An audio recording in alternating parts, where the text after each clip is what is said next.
जय श्री राम, जय वीर हनुमान। सुंदरकांड सीखने सिखाने की इस श्रृंखला के भाग 2 में आप सभी भक्तों का अभिवादन है। इस श्रृंखला के पिछले भाग में हमने किष्किंधा कांड के दोहे 29 से आगे के किष्किंधा कांड का अंतिम दृश्य देखा था और आज से सुंदरकांड की शुरुआत करने वाले हैं। पिछले भाग में हमने देखा था कि जामवंत जी हनुमान जी को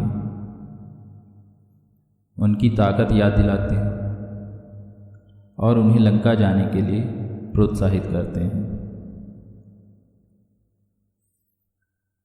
जामवंत जी हनुमान जी को सलाह देते हैं कि तुम लंका जाओ और केवल सीता माता का पता लगाकर उनका हाल चाल लेकर वापस आ जाओ। इसके बाद भगवान राम खेल खेल के लिए ही बानरों की सेना को साथ लेकर लंका जाएंगे और वहां राक्षसों को मारकर माता सीता को ले आएंगे और उनका ये सुयश तीनों लोकों में देवता, ऋषि और नारद आदि के द्वारा गाया जाएगा। अब इसके आगे की कहानी तुलसीदास जी सुंदरकांड में लिखते हैं, जिसकी शुरुआत हम आज करने वाले हैं।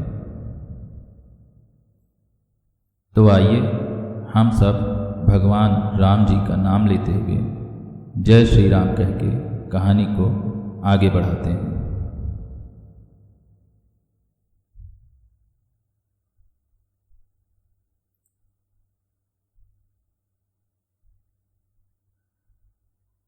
सुंदरकांड की शुरुआत तुलसी बाबा इस श्लोक से करते हैं।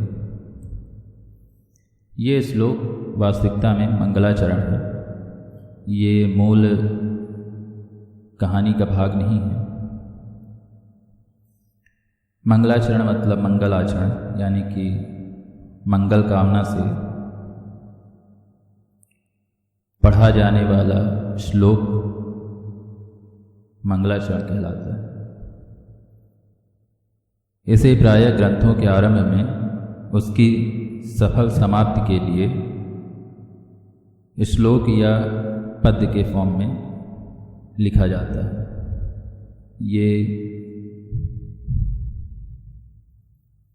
ये मूल विषय का भाग नहीं होता है, पर इसका बैकग्राउंड मूल विषय के इर्द गिर्द ही होता है। तो आइए सबसे पहले हम देख लेते हैं तुलसी बाबा ने मंगलाचरण में यानी कि इस श्लोक में क्या कहा है।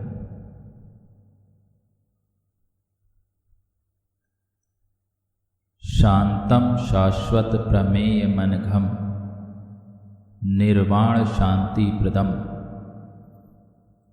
ब्रह्मा शंभु फणीन्द्र शैव्य मनिशम वेदांत वेद्यम विभुम रामाख्यम जगदीश्वरम सुरगुरुम माया मनुष्यम हरिम वंदेहम करुणाकरम रघुवरम भूपाल चूड़ामणि। आइए इसका अर्थ समझ लेते हैं। शांतम मतलब शांत, शाश्वत प्रमेय मनघम, इसमें 3 शब्द हैं, शाश्वत, अप्रमेय और अनघम,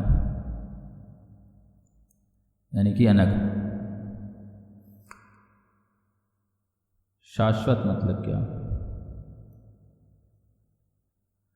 शाश्वत मतलब होता है जिसका कभी नाश न हो, यानी कि जो सदा से चला आ रहा हो, जिसका न अंत हो न आरंभ हो, यानी कि जो चिरस्थायी है, निरंतर है, जो सदा से है और सदा रहेगा, यानी कि सनातन है।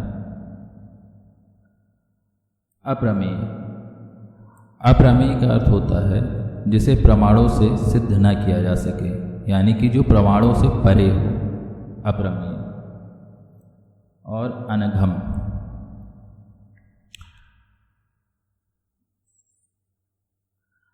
अनघ का अर्थ होता है निष्पाप, शुद्ध, दोष रहित।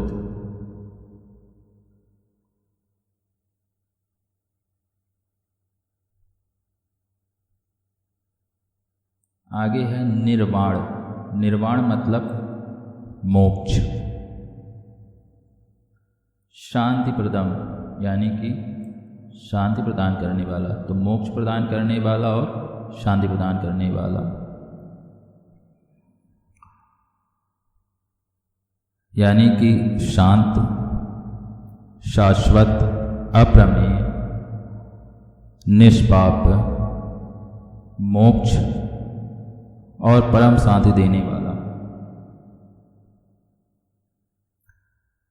ब्रह्मा शंभु फणींद्र सेव्य मनीषम। ब्रह्मा, शंभु, ब्रह्मा, शंभु, फणींद्र, फणीधन इंद्र, फणींद्र।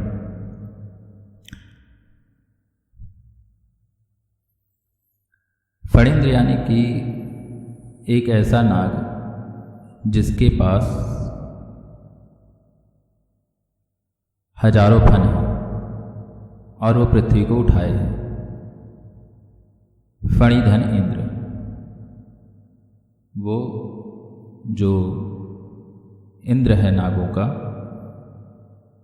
यानी कि शेष नाग।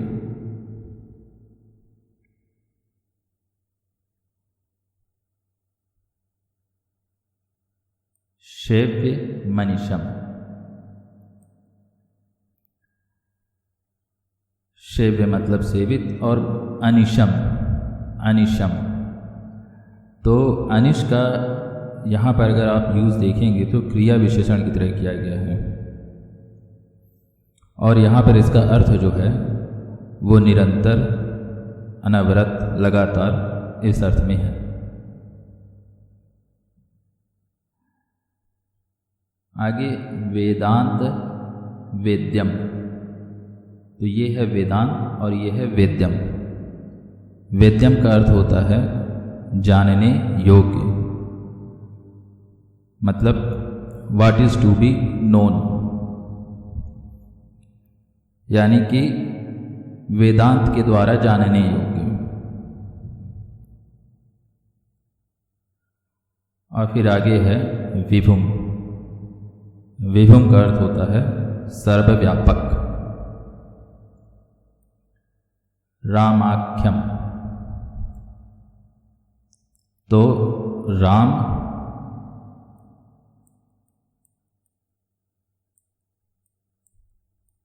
धन, आख्यम।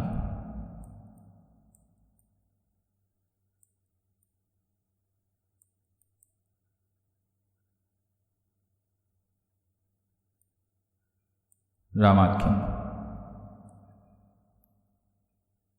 आख्यम का अर्थ होता है के नाम से विख्यात। इंग्लिश में कह सकते हैं इसको आप नेम्ड या कॉल्ड।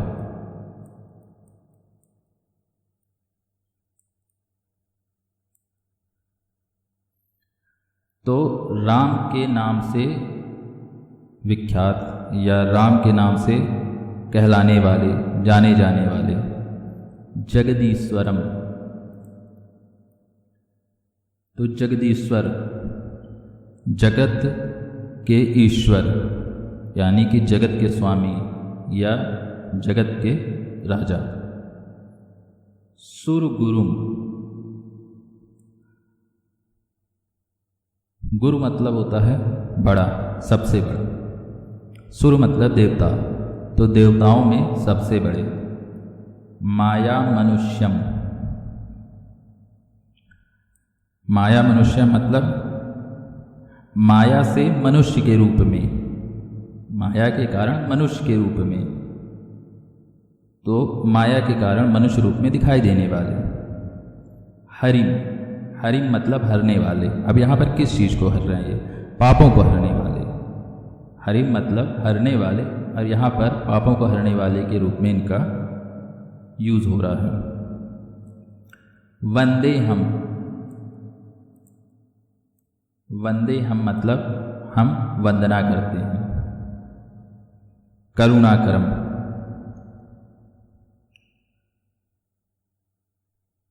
तो करुणाकर मतलब होता है करुणा की खान, मतलब अत्यंत दयालु। रघुवरम, रघुवरम मतलब रघुकुल में श्रेष्ठ। और भूपाल चूड़ामणि, तो भूपाल, भूपाल मतलब राजा, और चूड़ामणि,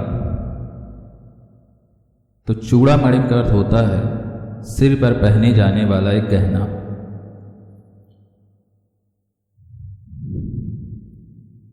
इसे हम शीश फूल भी कह सकते हैं।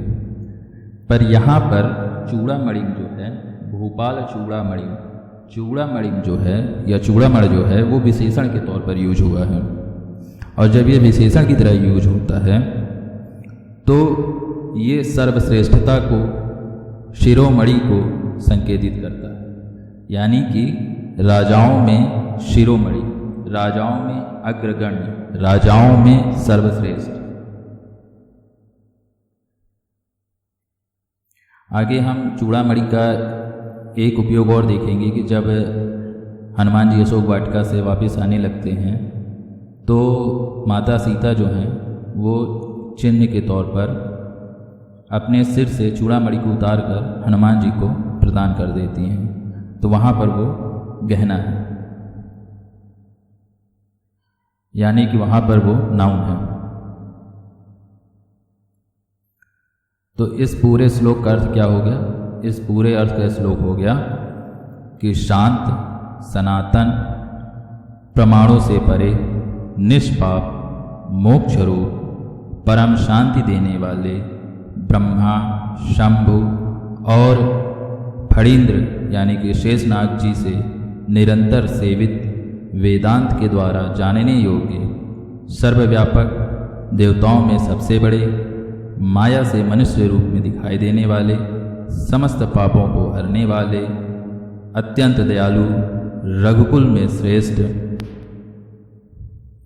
और राजाओं के शिरोमणि, राम के नाम से विख्यात या राम के नाम राम कहलाने वाले, जगदीश्वर यानी जगत के ईश्वर की मैं वंदना करता हूँ। आइए अब दूसरा देखते हैं, अगला श्लोक। नान्या स्पृहा रघुपते हृदये अस्मदीये, सत्यम वदामि च भवानिखिलांतरात्मा, भक्ति प्रयच्छ रघुपुंगव निर्भराम में, कामादि दोष रहितम कुर्मानसम च।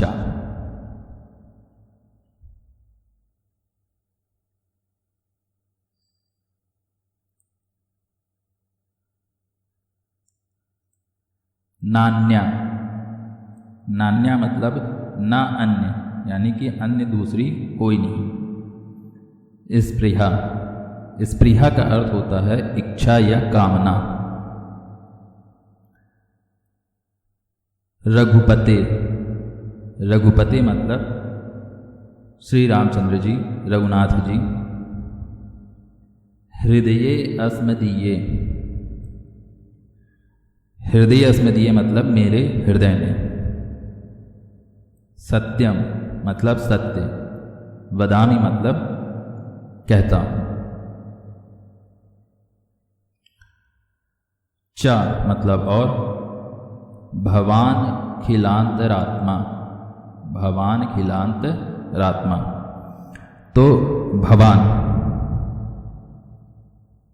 यहां पर तीन शब्द हैं। एक है भवान, एक है अखिल और एक है अंतर आत्मा। यहाँ पर भगवान जो है वो सर्वनाम है और इसका अर्थ होता है आप, श्रीमान, यानी कि किसी को संबोधित करने के लिए हम भगवान का उपयोग करते हैं। अखिल, अखिल का अर्थ क्या होता है? संपूर्ण, सबके, जैसे कि अखिल भारतीय, ऑल इंडिया, ठीक। और अंतरात्मा मतलब अंतरात्मा, मतलब हे रघुकुल श्रेष्ठ, मैं सत्य कहता हूँ कि मेरे हृदय में दूसरी अन्य कोई इच्छा नहीं है और आप तो अंतर्यामी हैं, आपको तो सब पता ही है, मेरी हृदय की जो बातें हैं वो तो आपको पता ही है।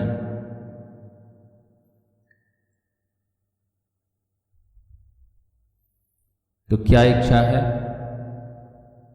इच्छा ये है कि भक्तिम प्रयच्छ रघुपुंगव निर्भराम में कामादि दोष रहितम कुर्मानसम च। भक्ति मतलब भक्ति, प्रयच्छ मतलब प्रदान करिए।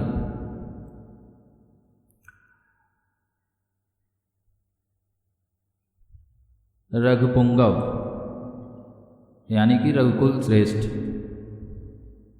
निर्भरा, निर्भरा मतलब पूर्ण।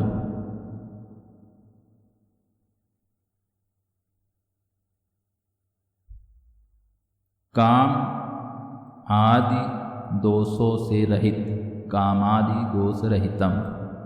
कुर मतलब कीजिए, मानसम च और मन को, मानसम मतलब मन को, यानी कि ये कह रहे हैं कि हे रघुकुल श्रेष्ठ, मुझे अपनी पूर्ण भक्ति दीजिए और मेरे मन को काम आदि दोषों से रहित कीजिए। तो तुलसीदास जी यही विनती कर रहे हैं कि हे प्रभु, मेरे मन में केवल इतनी ही इच्छा है कि मुझे आप अपनी पूर्ण भक्ति दीजिए और मेरे मन को काम आदि दोषों से रहित कर दीजिए। आप अंतर्यामी हैं, आपको ये बात खुद भी पता होगी। आगे देखते हैं। अतुलित बलधामम हेम शैलाभ देहम दनुज वन कृशानुम ज्ञानिना नाम ग्रगण्यम शकल गुण निधानम वारणा नामधीशम रघुपति प्रिय भक्तम वाद जातम नमामि। ये तीसरा श्लोक है। अतुलित बलधामम, अतुलित मतलब तुलना रहित, जिसकी तुलना नहीं की जा सकती है। बल के धाम, धाम मतलब घर, तो अतुलित बल के धाम, अतुलित बल के घर। हेम शैलाभ देहम, हेम मतलब सोना।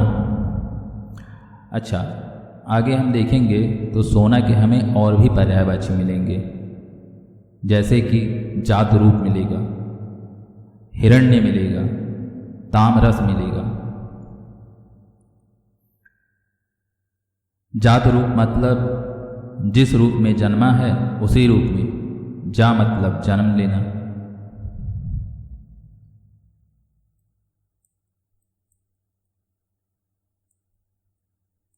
जात रूप, जा मतलब जन्म लेना, उसी रूप में, ठीक। तो जिस रूप में जन्मा है उसी रूप में। तो सोना जो होता है वो स्वतंत्र अवस्था में पाया जाता है, मतलब जिस रूप में वो जन्म लेता है उसी अवस्था में वो पाया जाता है। इसीलिए उसको जात रूप कहा जाता है। तो चूँकि आगे हम इन सोने के और भी पर्यायवाचियों को देखेंगे, इसलिए मैंने यहाँ पर आपको बता दिया है कि हेम मतलब तो सोना है ही, आगे हम जात रूप भी देखेंगे, हिरण्य भी देखेंगे और ताम्रस भी देखेंगे। शैल, शैल मतलब पर्वत, शैल मतलब पर्वत। तो हेम शैलावदेहम यानी कि जिसका शरीर सोने के पर्वत के समान है, जो अतुलित बल के धाम हैं और जिनका शरीर सोने के पर्वत के समान है। दनुज वन कृशानुम, दनुज, दनुज मतलब राक्षस, वन, कृशानु, कृशानु मतलब होता है अग्नि, यानी कि जो राक्षसों के, दानवों के जंगल में अग्नि के समान है। यहाँ पर हम धनुष के कुछ और पर्याय भी आगे देखने को मिलेंगे हमें, तो उनका भी हम जिक्र कर लेते हैं। धनुष, धनुष का अर्थ एक तो राक्षस है। राक्षस का और भी हमें जो आगे पर्याय मिलेगा वो मिलेगा दैत्य। दैत्य चूंकि राक्षस जो हैं वो दिति के पुत्र हैं, राक्षसों की माता दिति हैं, इसलिए राक्षसों को दितिसुत या दैत्य कहा जाता है।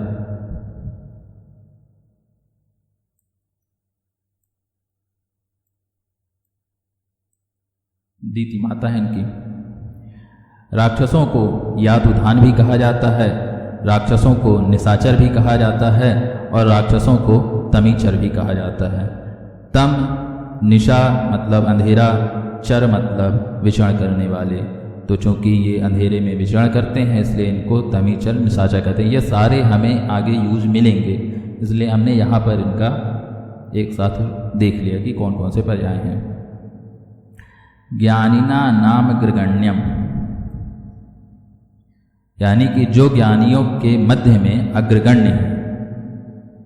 अग्रगण्य मतलब जो सबसे आगे गिना जाता हो, अग्रगण्य मतलब जो सबसे आगे गिना जाता हो, तो जो ज्ञानियों में सबसे आगे गिने जाते हैं।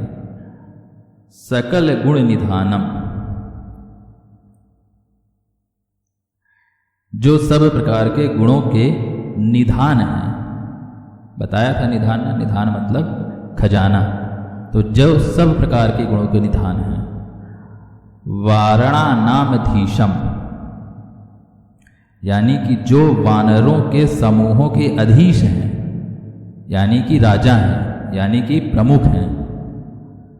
रघुपति प्रिय भक्तम, यानी कि रघुपति के प्रिय भक्त हैं। वात जातम नमामि, वात मतलब वायु और जात मतलब जन्म लेना, तो जो वायु से जन्म लिए हैं उनको नमामि है। यानी कि जो अतुलित बल के धाम हैं, जिनका शरीर सोने के पर्वत के समान है, जो दानवों के जंगल में अग्नि के समान है, जो ज्ञानियों में अग्रगण्य हैं, जो सकल गुणों के निधान यानी कि खजाना है, जो वानरों के अधीश हैं और जो रघुपति के प्रिय भक्त हैं और जो वायु से जन्म लिए हैं, उनको मेरा नमन है, प्रणाम है। इतना श्लोक होने के बाद, यानी कि इतना मंगलाचरण होने के बाद, अब कहानी आगे बढ़ती है।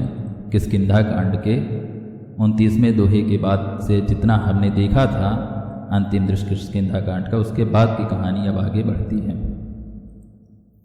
तो आगे क्या कहते हैं, आगे क्या लिखते हैं तुलसीदास जी, आइए देखते हैं। जामवंत के बचन सुहाए, सुनी हनुमंत हृदय अति भाए। तब लगी मोहि परिख्यों तुम भाई, सही दुख कंद मूल फल खाई। जब लगी आवों सीतहि देखी, होई काज मोहि हरस विशेषे, यह कही नाई सभिन कहूँ माथा, चले हरस ही धरि रघुनाथा। ये सब चौपाई छंद हैं। तो तुलसीदास जी लिखते हैं कि जामवंत के सुहावने यानी कि सुंदर सुटेबल वचन सुनकर हनुमान जी के हृदय को अत्यधिक भाए, अच्छे लगे। अब यहाँ पर देखिए, जामवंत के कौन से वचन, कौन से सुटेबल वचन, सुहावने वचन जो हनुमान जी के हृदय को अति भाए, तो वही जो उन्होंने किष्किंधा कांड के दोहा नंबर 29 के बाद जो सलाह दी थी अंतिम दृश्य में, उसी वचन की बात कह रहे हैं ये। यानी कि ये दिखा रहा है कि जो ये सुंदर कांड है वो किष्किंधा कांड के दोहा नंबर 29 से कंटिन्यूशन में है। इसीलिए हम सुंदर कांड की शुरुआत जो है वो किष्किंधा कांड के दोहा नंबर 29 से किए हैं, क्योंकि यहाँ और वहाँ दोनों का कंटिन्यूशन है, यही बात है। खैर, अब यहाँ पर हम देखते हैं। तो जामवंत के सुहावने वचन सुनकर हनुमान जी के हृदय को वो अत्यधिक भाई, अच्छे लगे। और इसके बाद हनुमान जी कहते हैं, तब लगी मोहि परीखेहु तुम भाई, सही दुख कंद मूल फल खाई। यानी कि हे भाई लोग, तुम भाई लोग दुखों को सहकर, कंद मूल और फल को खाकर तब तक मेरी प्रतीक्षा करना। कब तक? जब लगी आवों सीतहि देखी। यानी कि जब तक सीता जी को देखकर मैं वापस न लौटाऊं। तो जामवंत के वचन सुनकर हनुमान जी जो हैं वो ये बात कहते हैं।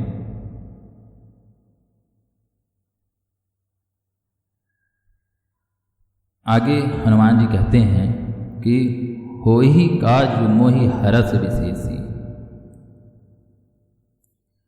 यह कार्य जो मैं करने जा रहा हूँ, यह कार्य अवश्य होगा, क्योंकि इस कार्य को करने में मुझे विशेष हर्ष हो रहा है। और आपको पता ही है कि जब किसी कार्य को करने में आपको विशेष हर्ष हो, इसका मतलब वो शुभ संकेत होता है कि वह कार्य निश्चित तौर पर होने वाला है।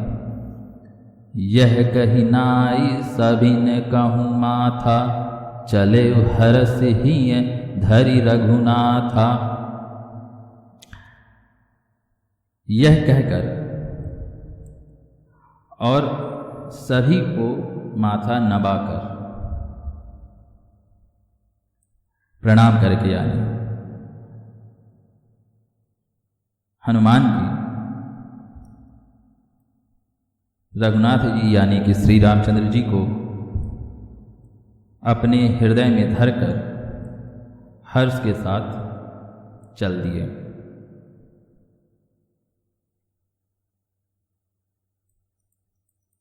यहाँ पर हिय ये जो है ये तद्भव है किसका? हृदय का। हिय जो है वो तद्भव है हृदय का, ये हृदय। तो हृदय तत्सम है और हिय जो है ये तद्भव है। आगे देखते हैं। सिंधु तीर एक भूधर सुंदर, कौतुक कूदी चढ़ेव ताऊ पर, बार बार रघुबीर संभारी, तरक्यौ पवन तनय बल भारी।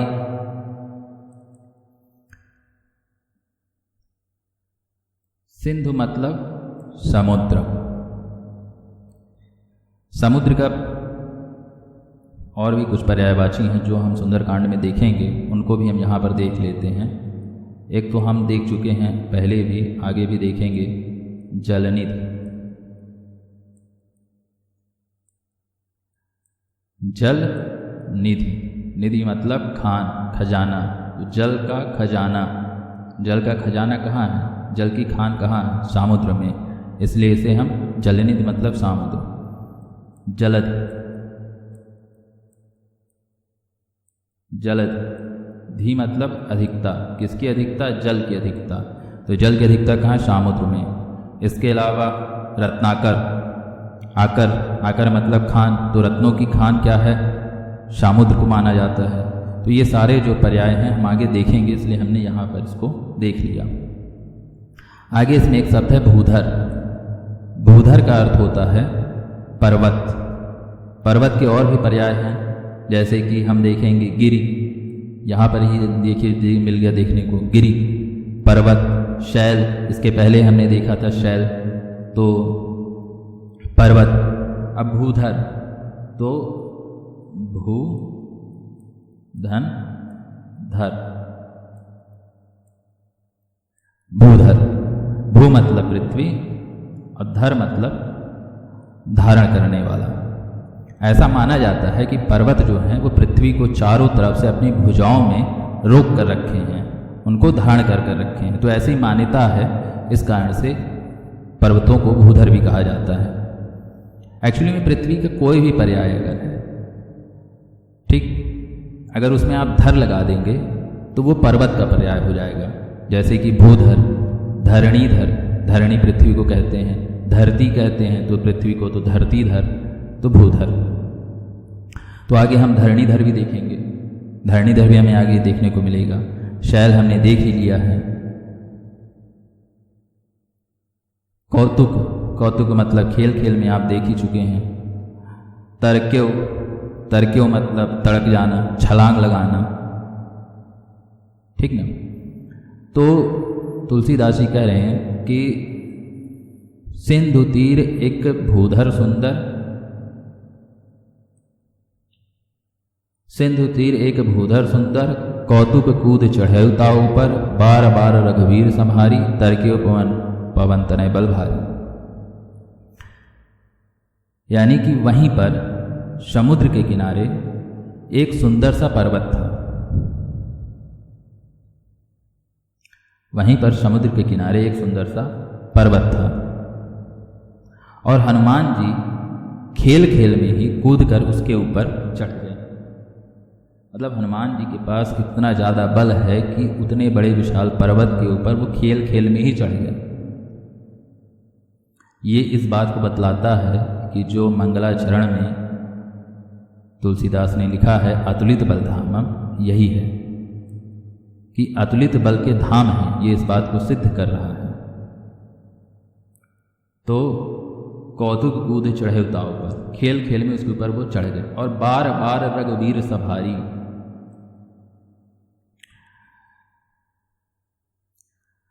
संहारी मतलब स्मरण करना, उद्घोष करना। तो हनुमान जी उस पर्वत के ऊपर चढ़कर बार बार रघुवीर श्री रामचंद्र जी का स्मरण करने लगे, उनके नाम का उद्घोष करने लगे। और तर्क्यो पवन तनय बल भारी, और फिर अचानक से हनुमान जी पवन तनय उस पर्वत से बड़ा भारी वेग, बल, जोर लगाकर तड़क गए, यानी कि उछल गए।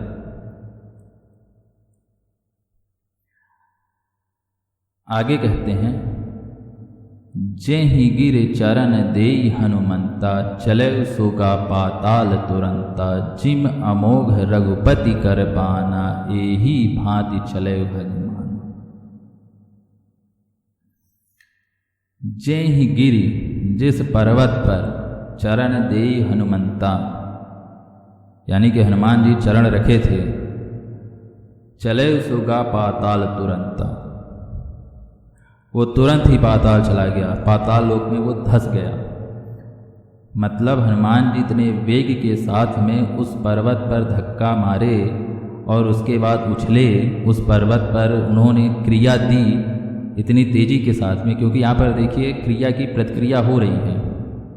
जिसको न्यूटन ने अपना नाम दे दिया है अपने थर्ड लॉ के नाम से। तो यहाँ पर क्रिया की प्रतिक्रिया हो रही है। तो क्रिया किसने दिया? हनुमान जी ने एक बल लगाया पर्वत के ऊपर और उछले, और वो भारी सा बल से उन्होंने उस क्रिया से उस पर्वत को इतना तेजी के साथ में दबाया, इतना भारी बल के साथ में दबाया कि वो तुरंत ही पर्वत चला गया कहाँ? पाताल लोक में।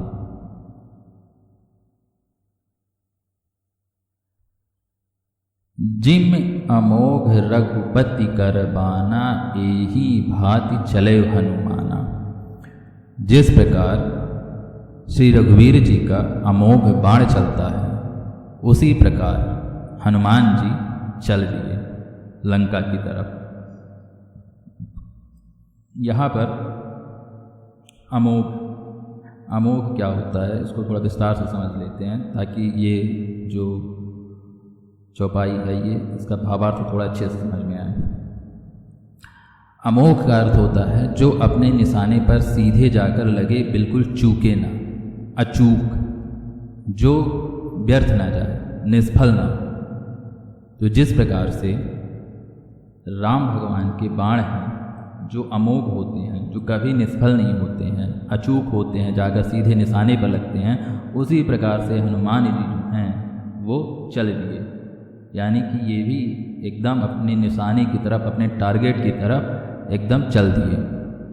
तो ये बात को याद रखिएगा कि हनुमान जी भी अमोघ बाण की तरह चल दिए। आगे बहुत सारे लोग हनुमान जी को रोकने के प्रयास करेंगे, लेकिन चूंकि हनुमान जी की तुलना अमोघ बाण से कर दी गई यहाँ पर, इसका मतलब यही है कि आगे हनुमान जी बिल्कुल नहीं रुकने वाले हैं, बिल्कुल अपने टारगेट के पास ही जाकर रुकेंगे, वहीं पर सीधे स्ट्राइक करेंगे हनुमान जी। तो आगे हम देखेंगे कि उनको रोकने का प्रयास करते हैं, लेकिन यहाँ पर वो अमोघ बाण की तरह चल रहे हैं। यहाँ पर हम कुछ पर्यायवाची और देख लेते हैं जो कि हमें आगे देखने को मिलेंगे, और वो है मेन बाण के। अब यहाँ पर बाना जो है इसका शुद्ध रूप होता है बाण। बाण नहीं होता है, बाण होता है। बाण को आगे हम देखेंगे तो हमें मिलेगा एक तो नाराज, बाण को ही कहा जाता है। शिलीमुख,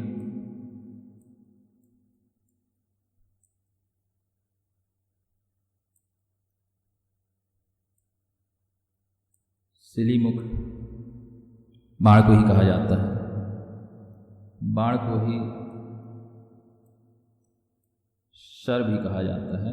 तो ये हमें डिफरेंट फॉर्म में यूज़ देखने को मिलते हैं, इसलिए मैंने यहाँ पर आपको बतला दिया ताकि आगे भी आपको देखने को मिलेंगे तो कन्फ्यूज़न ना हो इस कारण से।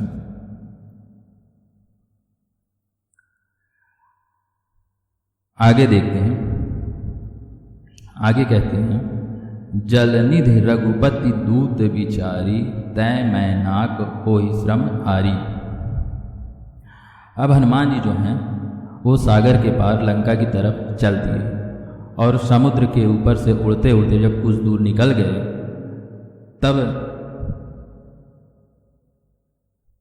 तब जलनिधि रघुपति दूत विचारी। जलनिधि मतलब समुद्र,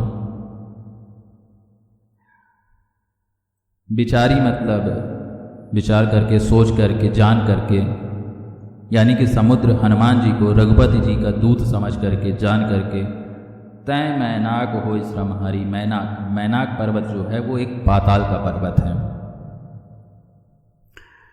तो इसका अर्थ ये है कि जब हनुमान जी कुछ दूर निकल गए समुद्र में उड़ते उड़ते, तो समुद्र हनुमान जी को जाते देखता है, उनको रघुपति जी का, श्री राम जी का दूत जानता है, और देखता है कि बहुत देर से ये उड़ रहे हैं, तो वो सोचते हैं कि ये थक गए होंगे, तो इनकी थकान मिटाने के लिए कुछ उपाय किया जाए।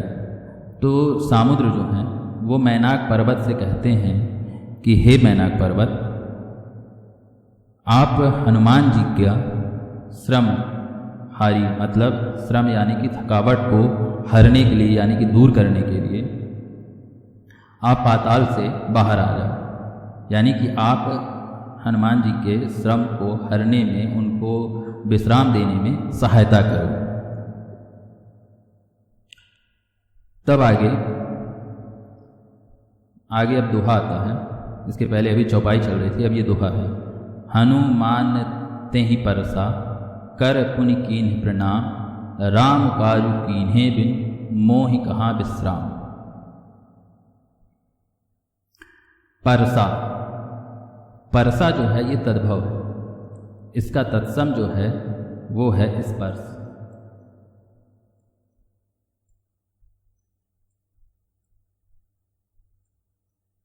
इसका तत्सम है स्पर्श। स्पर्श मतलब छूना,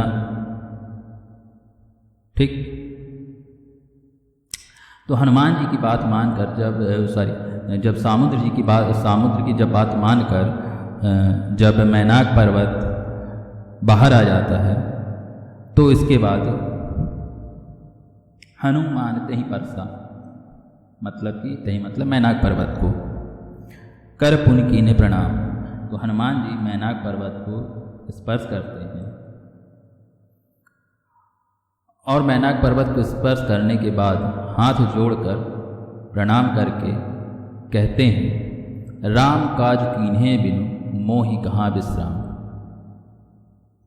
राम का कार्य बिना किए मुझे कहाँ विश्राम, मतलब कि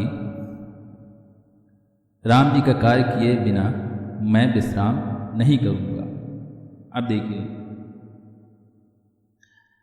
यहाँ पर ये बात सिद्ध होती ना कि जिम अमोघ रघुपति करबाना, एही भाद चलयो हनुमाना। अब हनुमान जी कहीं पर नहीं रुक रहे हैं, एकदम अमोघ बाण की तरह रघुनाथ जी के, श्री रामचंद्र जी के अमोघ बाण की तरह हनुमान जी चल दिए हैं। मैनाक पर्वत पर वो नहीं रुके। इसके आगे जो है फिर चौपाई शुरू होती है। जात पवन सुत देवन देखा, जाने कहूँ बल बुद्धि विशेषा, सुरसा नाम अहिन कै माता, पठनी आई कही तही बाता। ये सब जो है अब हम आगे के भाग में देखते हैं।